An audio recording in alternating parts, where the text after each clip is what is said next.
Evangelho, quinta-feira da quinta semana do tempo pascal. O Senhor esteja convosco, Ele está no meio de nós. Proclamação do Evangelho de Jesus Cristo, segundo São João. Glória a vós, Senhor. Naquele tempo disse Jesus a seus discípulos: Como meu Pai me amou, assim também eu vos amei. Permanecei no meu amor. Se guardardes os meus mandamentos, permanecereis no meu amor, assim como eu guardei os mandamentos do meu Pai e permaneço no seu amor. Eu vos disse isto, para que a minha alegria esteja em vós e a vossa alegria seja plena. Palavra da salvação. Glória a vós, Senhor. Quinta-feira da quinta semana do tempo pascal, em nome do Pai, do Filho e do Espírito Santo. Amém. Queridos irmãos e irmãs, a Santa Liturgia nos dá a graça de continuarmos no 15º capítulo do Evangelho de São João. E depois do discurso da videira, o Senhor diz a seus discípulos: Como meu Pai me amou, assim também eu vos amei. O que significa que com o mesmo amor com que o Filho foi amado, Ele amou-nos. E Ele diz: Esse amor que eu entreguei por vós, permanecei no meu amor. E a forma de permanecermos unidos a Ele, a forma de permanecermos no seu amor, é guardando os seus mandamentos, guardando as suas palavras. Bom, ontem falávamos a respeito da videira e aqui poderíamos retornar no Evangelho de ontem, sendo acompanhados pelo comentário de São Cirilo de Alexandria, bispo, que escreve essas páginas a respeito da comunhão entre o discípulo e o Senhor, ou seja, da união entre a videira e seus ramos. A adesão a esta videira nasce da boa vontade.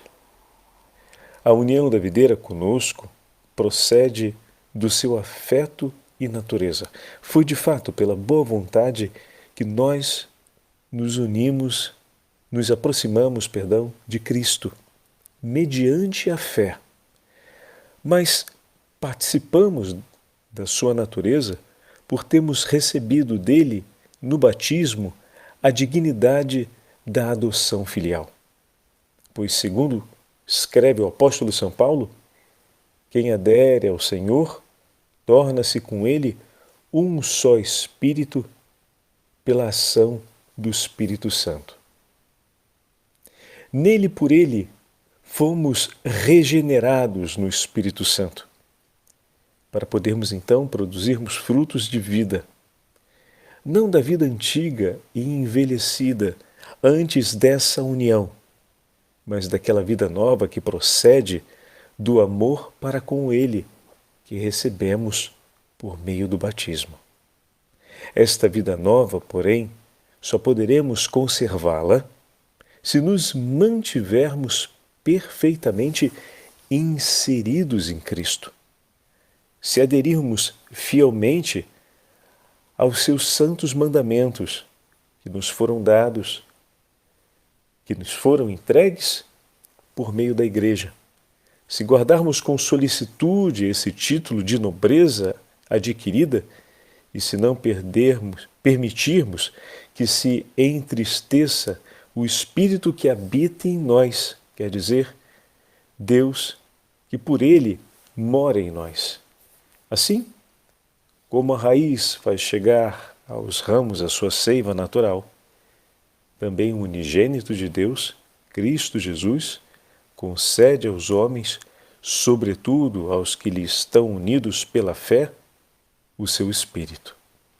Ele os conduz à santidade, comunicando-lhes a afinidade e parentesco com sua natureza e a do Pai, alimentando-os na piedade e dando-lhes a sabedoria de toda virtude e bondade. Essas palavras se unem àquela que o beato Columba Marmion Abade nos escreve falando sobre a nossa vida em Cristo. Acabamos de ouvir a respeito do Espírito Santo que nos é concedido para que se mantenha essa aliança. E a missão do Espírito Santo, como sabemos, é não apenas recordar aquilo que o Senhor nos ensinou, mas atuar, ou seja, levar-nos a viver aquilo que foi ensinado por Cristo. A nossa santidade, escreve o beato Columba Marmion, é de ordem essencialmente sobrenatural e isso devemos declarar. Nem reunindo todos os esforços da natureza, se pode produzir um ato sobrenatural, um ato que tenha qualquer proporção com o nosso fim, o qual é a visão beatífica da adorável Trindade. Nenhum ato humano sem o socorro da graça, ele é capaz disso. Mas Deus, que realizou todas as suas obras com infinita sabedoria, ele deu-nos, na graça, o meio de realizar em nós os seus desígnios divinos. Olha que belo! Sem a graça, e essa graça só vem de Deus, sem a graça somos incapazes de fazer seja o que for para atingir ao nosso objetivo sobrenatural, sermos santos. São Paulo diz-nos que sem ela, ou seja, sem a graça, nem podemos ter um pensamento bom sequer, que nos seja atribuído como digno da eterna beatitude. Então, pensamentos bons que sejam dignos da vida eterna não é possível sem a graça de Deus. É o eco da palavra de Cristo. Sem mim, nada podeis fazer. É verdade.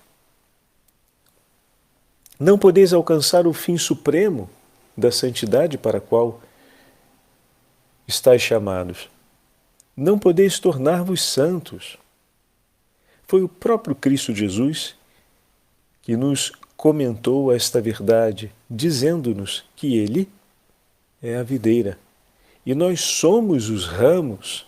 Para produzirmos frutos, é necessário que permaneçamos ligados, permaneçamos unidos a Ele pela graça, para que, recebendo dele a seiva sobrenatural, possamos oferecer a seu Pai frutos que lhe sejam realmente agradáveis. Daí a necessidade da alma não se afastar de Deus, fonte e princípio da graça, sem a qual nós não podemos absolutamente nada. Mas, bem pelo contrário, devemos entregar-nos a Ele sem reserva alguma, porque com esta graça nós, enfim, podemos tudo. Não há obra honesta, por mais banal ou ordinária que seja, que feita sob a inspiração da graça, não possa contribuir para nos fazer alcançar essa exaltação suprema que é a visão beatífica, que é a santidade.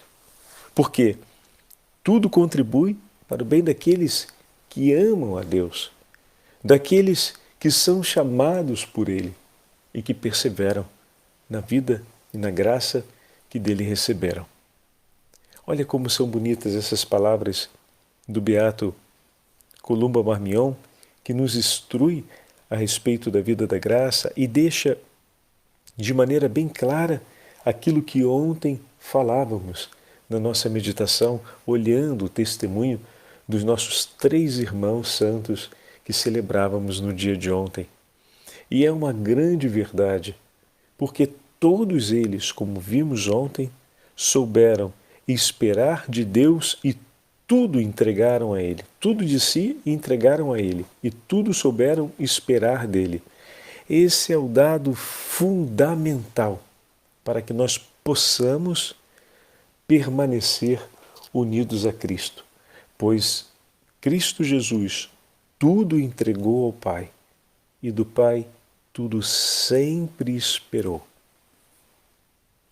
Quando Jesus nos fala que para que permaneçamos no seu amor, é preciso que a sua palavra permaneça em nós, meu irmão e minha irmã, bendito seja o nome do Senhor por todos os tesouros que o Senhor nos oferece, desde os sacramentos, a vida de piedade, que são cotidianamente dispostos em nosso favor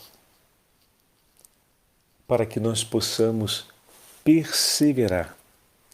Quando a gente pensa na palavra perseverar, ou seja, seguir adiante no nosso caminho, no nosso itinerário da vida cristã, Senhor, a perseverança não seria possível ao homem se o seu amor não fosse por nós. Por isso te bendizemos infinitamente, porque o nosso coração deseja a sua companhia e a sua presença. Bendito seja, Senhor, o teu santo nome, porque todo bom propósito que possa haver em nós foi inspirado pela ação do Espírito Santo. Por isso te pedimos, Senhor, sustenta a obra começada por suas mãos, para que a nossa alegria seja plena, porque vivemos por ti e em ti. Que a nossa alegria seja plena porque a nossa vida está em suas mãos e o Senhor por nós entrega todo o amor que recebeu do Pai. Meu irmão, minha irmã, o necessário para a santidade já está disposto em seu favor. É preciso que você peça e que recebendo você cuide e que cuidando você viva aquilo que o Senhor te ofereceu. A santidade que seria impossível para o homem sem o socorro da graça de Deus, ela não nos foi entregue como mandato, sem que o Senhor dispusesse em nosso favor tudo o que é necessário para sermos santos. Mas como a santidade não é uma obra de excelência e de aperfeiçoamento humano, mas é uma obra de participação no mistério divino, significa que é preciso que um coração que busca a santidade tenha um grande reconhecimento da sua própria pequenez e de quanto é necessitado de Deus e de quanto é frágil e pode perder rapidamente tudo aquilo que de Deus recebeu.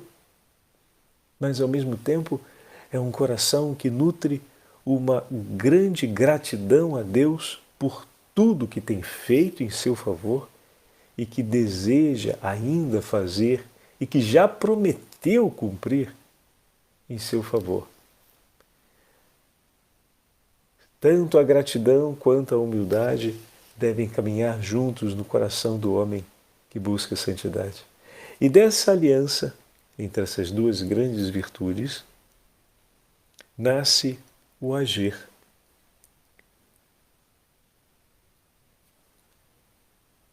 O coração do filho sempre foi grato por tudo que recebeu do Pai.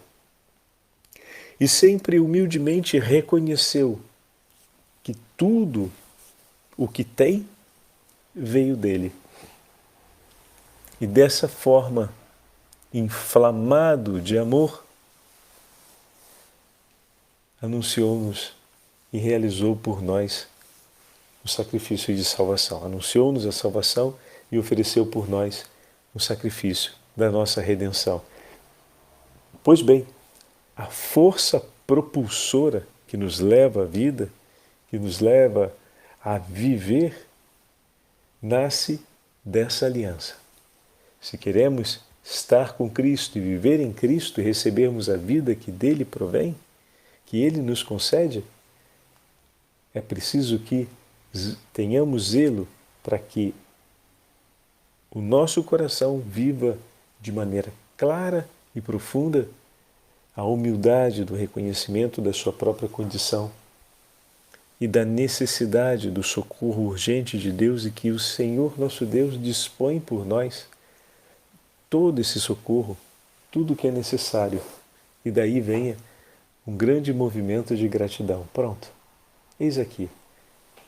Criado esse dinamismo, estabelecida essa verdade em nós, a tendência do nosso coração é arder sempre mais em amor a Deus e amor ao próximo. E daqui partimos. E é para anunciar essa verdade que nós vamos viver. E vamos seguir cada um dos nossos dias. Perseverar não será outra coisa senão reconhecer a cada dia a nossa pequenez diante de Deus e a nossa necessidade por Ele. E entregar o nosso nada em suas mãos para recebermos com gratidão o seu amor, o tudo do seu amor por nós.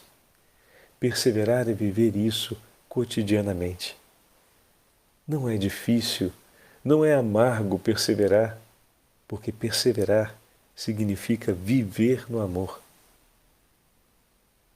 Que o nosso bom Deus, pela ação do Espírito Santo, pela intercessão dos santos e dos anjos, venha em nosso socorro e nos acompanhe a cada dia, para que a nossa perseverança seja intensa e que a vitalidade dos nossos dias se revele em Cristo, porque permanecendo nele, ofereceremos ao mundo a vida que dele recebemos. O Senhor esteja convosco, Ele está no meio de nós. Pela intercessão da Beatíssima Virgem Maria, de São Miguel Arcanjo e de São José, abençoe-vos o Deus Todo-Poderoso, Pai, Filho e Espírito Santo.